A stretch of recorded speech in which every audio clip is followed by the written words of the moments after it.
everybody, welcome back to Nashville Music Network Music Night Podcast.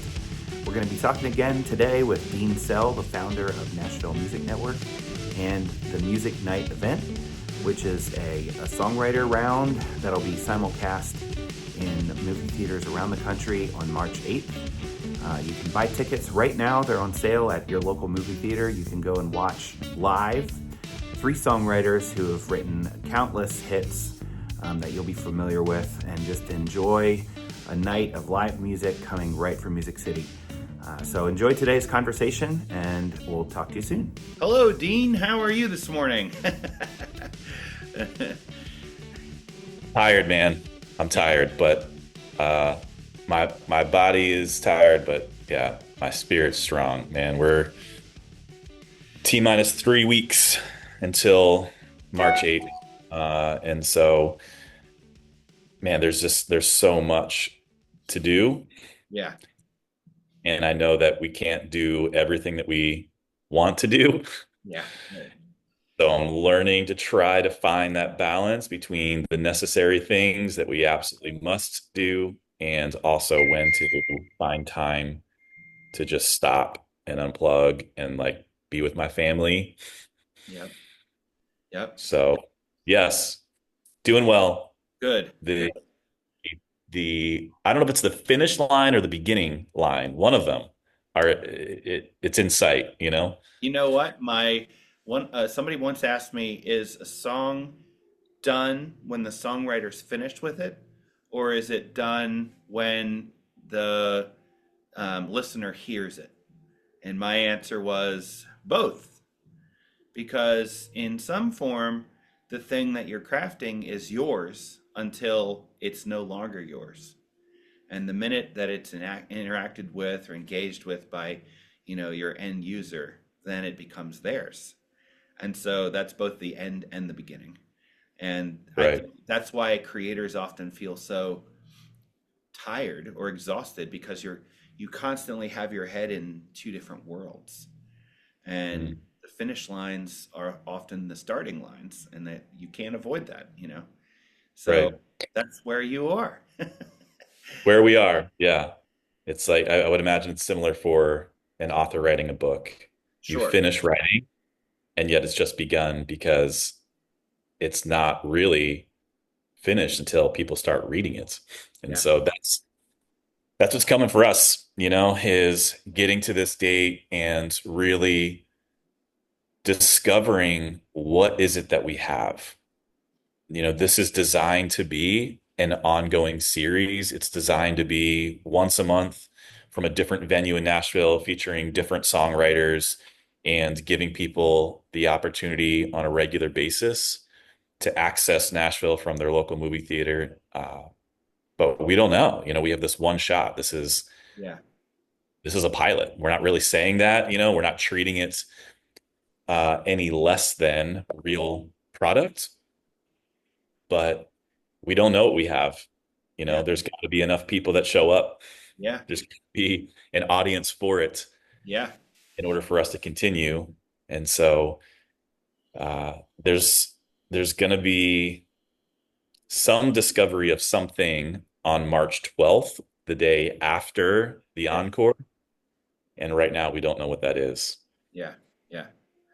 Yeah. So why don't you walk us through some of the highlights, some of the challenges from the last week since we spoke last, and just kind of bring us up to speed on the process now that we're 3 weeks out. Yeah.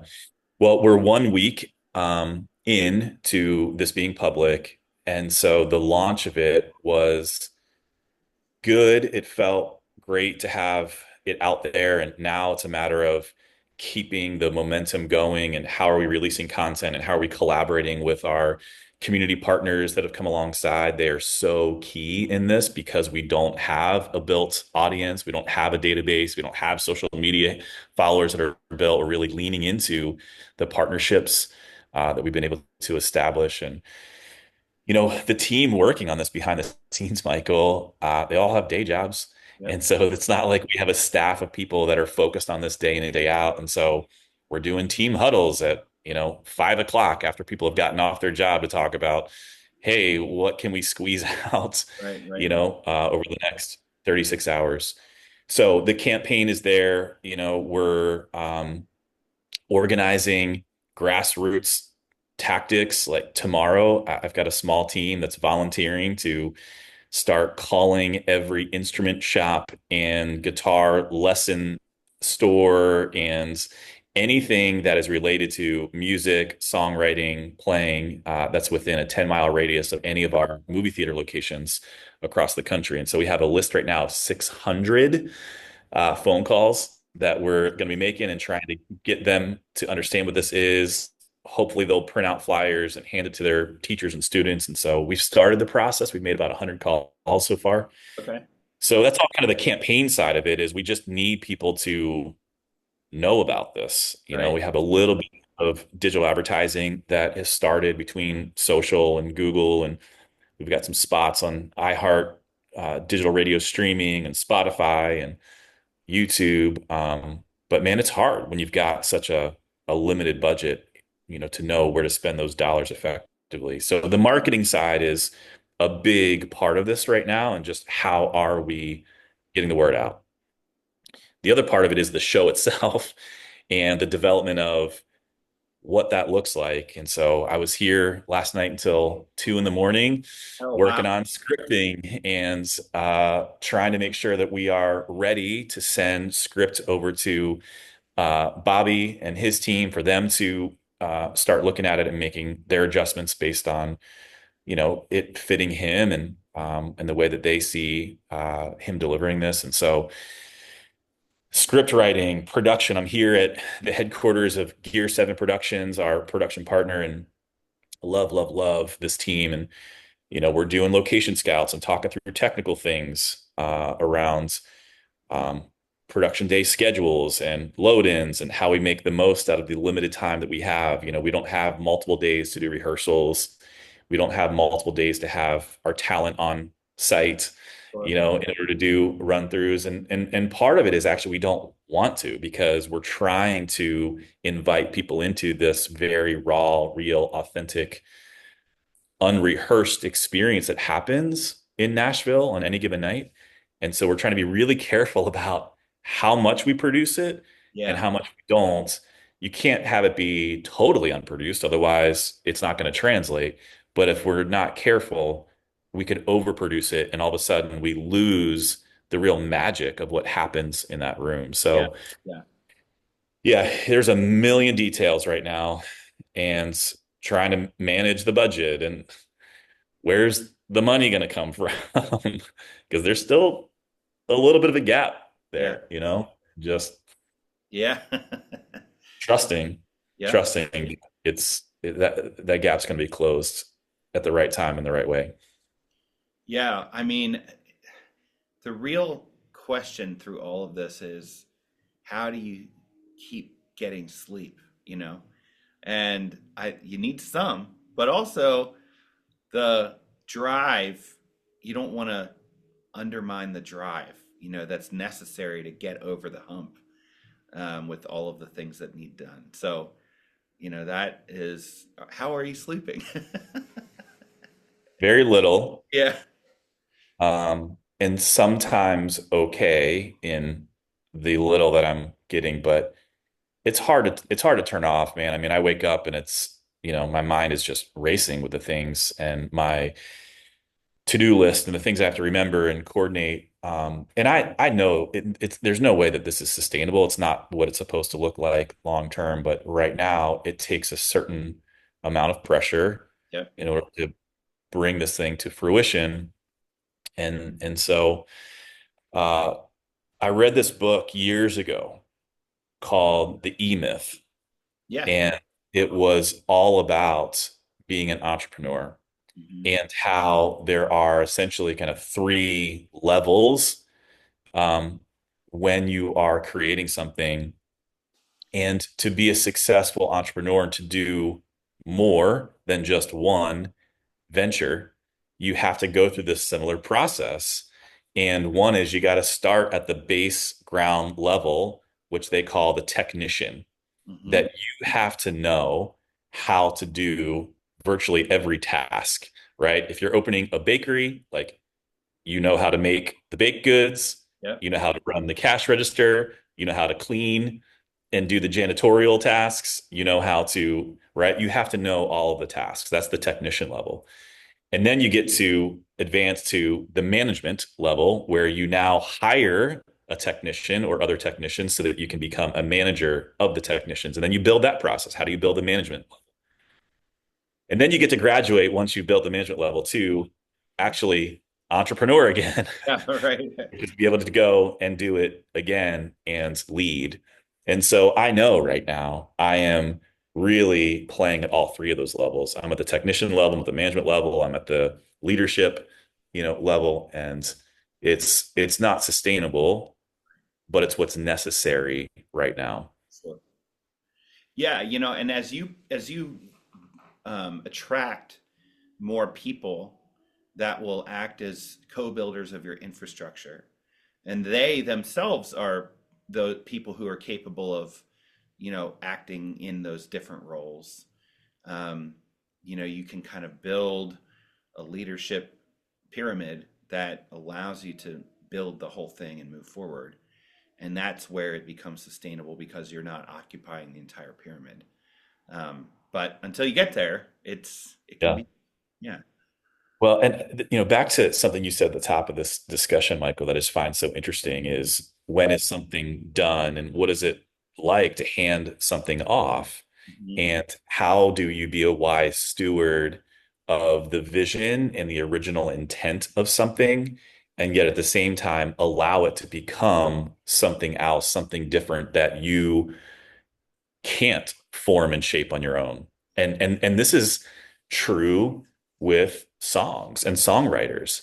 Mhm. These songwriters write these songs and then they get pitched to publishers, record labels. They get picked up by a recording artist that goes and then makes it into something with a whole production team and a record label, and then they release it, and all of Right. a sudden it's soaring around the world on the radio, and it's different than the original creation, Yep. and yet it is the same. Yes. And I can imagine that when they're listening to those versions of what it became, it's like there's probably both an equal mix of joy and appreciation and integrity of what the original intent was. Yep. And yet also it became something bigger, something different. I mean, the recording artist had to make it their own, right? To be able to record it and put it into the world. And so what a fascinating experience. And I think that that's part of the creative process of anything. Yes. And so, that's what I'm in right now is trying to build and maintain the integrity of the intent of the vision, and yet at the same time invite lots of collaboration, lots of other fingerprints, and set this thing up to be successful beyond me needing to control something or being able to, spell it out exactly as it should be. And so I think sometimes people let go too soon and the thing collapses and falls apart. Other times people hold on too long Yep. and it only can be as good as the person that is holding on to it. And that's the last thing that I want to do, man, because I'm not that good. Yep. I'm not that good, and I don't want to limit this to my ability. Yeah. And yet I need to ensure that the integrity of the original intent of the vision holds true. Yeah. Well, ideas really are a tent in the sense that when the tent is packaged in the bag, all the pieces are there, but it's not serving its purpose. And you go through the process of doing the setup, and then as you set it up, you start to become aware of, oh, I see what this structure really looks like. And there's a whole process for erecting the tent. And then you finally have it up and I did it. There's the tent. But even when it's out of its bag and it's constructed, it's still not serving its intended purpose until there's people actually using it the way that it was designed to be used. It's still just a tent. And ideas have that same quality. Good ideas are fundamentally expandable. and they aren't serving their purpose until they're put through their paces and they're being exercised in their expandability. And that is, like you say, where people lose it most often. The originator of the idea, whether that's a songwriter or an author, or somebody who has a new way of running accounting systems, people lose it because the thing that they envisioned, they want it to retain its original structure. Mm. But they lose sight of the fact that, hey, listen, like, you brought your dog camping. There's going to be dirt and leaves on the floor. It's going to get messed up. It's going to smell terrible in the morning. You lose sight of the fact that the functionality of the thing is the purpose, not the form. And that's probably and I wrote it down and made a note earlier, because one of the things I would love for us to talk about after the event, in a future episode, is getting comfortable with the expandability of an idea. And then not only that, but getting better at identifying those expandable qualities early on in the process, so that you don't have to wait until you submit the idea to find out that it's not expandable enough. You Yeah. know, so I think that there's so much there. And what I love about songwriting is that it's like the quintessential explanation or example of what creating, the creative process and ideating, is all about, because you can see it happen in the life cycle of a song. And so what I appreciate about what you're doing is you're illustrating that for all of us. Well, it is the creative process. It's very messy, Yeah. and it's messy in a lot of ways. And I think the most risky way is relationally, just the way that we work with people and what happens in the middle of trying to create together. And I'm reminded of the fact that, if we want to create something that is at the very best, highest best, there's never been a best-selling book, a Grammy award winning album or song, or a Oscar award winning film that was made by one person. Right. It takes collaboration. Yeah. And so we need to have people, we have to be working with people, and yet it gets really messy really quick.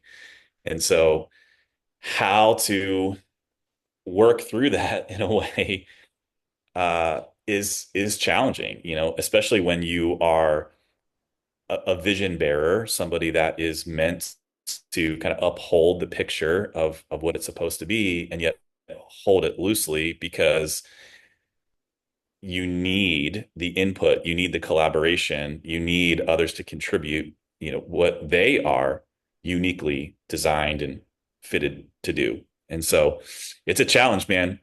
I'm reminded of there's this scripture that says something like, um, without any animals in the barn, it stays clean. Yeah.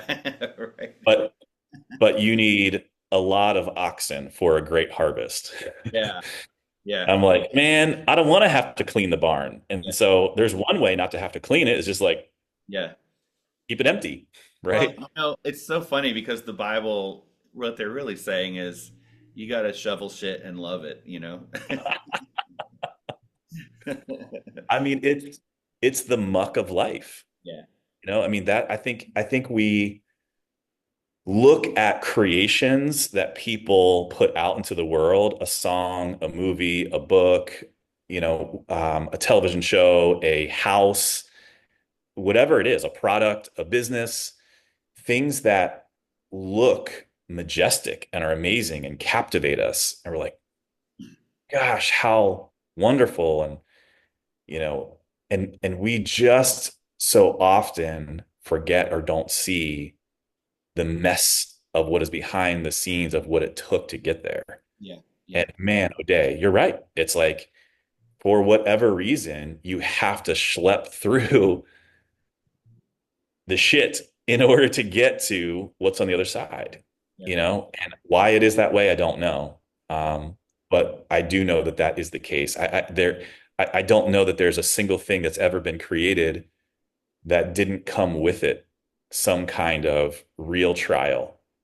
right? Real hard spot, real low point, real wondering if it was ever going to happen. Right.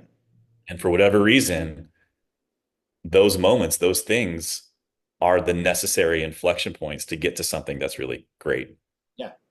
I mean, you and I both have kids, and I mean the birthing process is horrible. I mean, it's horrible, but it's the process that we go through to Right. have this wonderful thing. So it does The seem other, built in, I to was our, just saying, the other part of that, Michael, is we get to decide and choose what we look at. yeah, right. And when you have a baby and you've got kids and like they're barfing on themselves and they've got exploding diapers up the back and like all of these things, you can choose to look at that and talk about that and call it out. And the conclusion that you could draw is that it's a freaking mess, Yes. right? Or you can choose to look at how cute and wonderful and amazing and adorable and all the other things, right? And the reality is those two things are both true. Yes. Right. And so which one are we going to look at, focus on, dwell on? And in the creative process, I've found so often people become fixated on the things that are the mess, fixated on the things that are not working well, making judgments about each other and about the process because of those things, and not accepting that it's part of the process and not being focused on it, and that's where, gosh, just tension arises, and all of a sudden you've got relationships being broken, and bands breaking up, and Right. Yeah.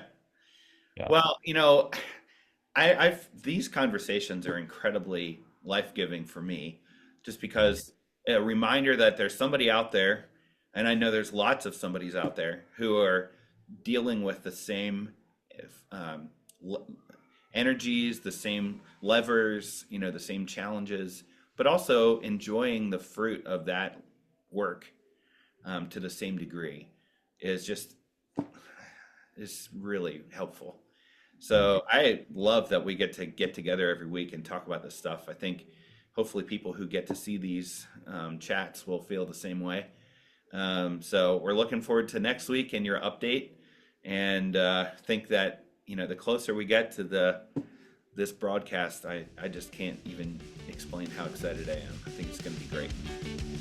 Well, thanks, Michael, and yeah, man, appreciate you and the willingness to set time aside and dive into what's happening behind the scenes. So Anytime. we'll see.